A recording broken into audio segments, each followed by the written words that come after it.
Dr. Ranganathan, we've had many discussions on this. What is essentially a move to reform the Waqf Act has been blocked, and what is the ruse, excuse, pretext, religion that you are going after Muslims? Stop.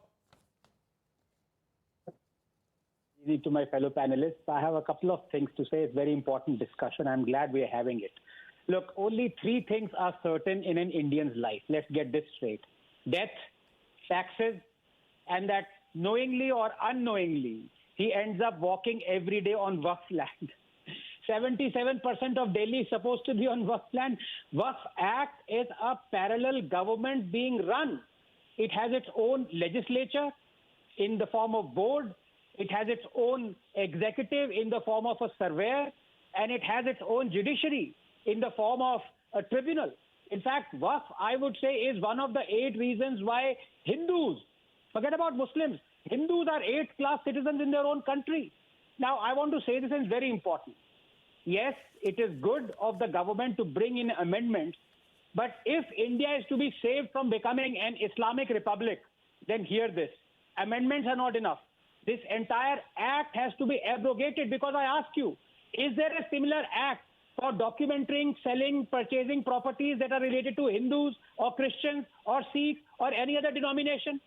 Why have a separate clause or an act exclusively for a particular community? That itself is discrimination, not only there and then, it is also discrimination for the other communities. Now I tell you, there have been some amendments, they are good, but they don't go far enough because they don't touch something that needs to be touched, and they are draconian clauses of the Waqf. So, for example, mandatory registration of Waqf property now is with district collector office. Okay, that's good. But that doesn't stop the discrimination happening against Hindus. Number 2, government properties identified as Waqf properties before or after the Act's amendment will now be considered, not be considered Waqf property. That is good. But it also then entails a long legal process that the state has to fight. Number 3, this is important because it takes care of the draconian Section 40. Now, the district collector will decide whether a property is Waqf or on government land. The bill also removes provisions allowing for a property to be considered Waqf based on oral declaration. Good. But that was blatant discrimination. But, for example, Section 28 has not been amended as far as I'm concerned. It gives power to order a collector. Section 8 says the state has to pay for the Waqf survey.